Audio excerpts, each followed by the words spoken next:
اونٹ کا گوشت کھانے سے کیا وضو ٹوٹ جاتا ہے؟ اونٹ کا گوشت کھانے کے بعد نبی علیہ الصلوۃ والسلام نے بعض دفعہ صحابہ کو دوبارہ وضو کرنے کا حکم فرمایا۔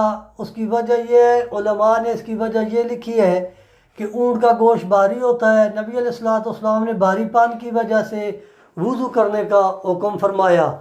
مصنف ابن ابی شیبہ کے اندر حضرت عمر رضی اللہ تعالی عنہ، حضرت علی رضی اللہ تعالی عنہ اور حضرت ابن عمر رضی اللہ تعالی عنہ ان کے عمل کے بارے میں لکھا ہوا ہے کہ یہ جب بھی اونٹ کا گوشت تناول فرماتے اس کے بعد یہ وضو نہیں کرتے تھے، اسی وضو کے ساتھ یہ اپنے عمل کو، نماز کو، ذکر اذکار کو جاری رکھتے۔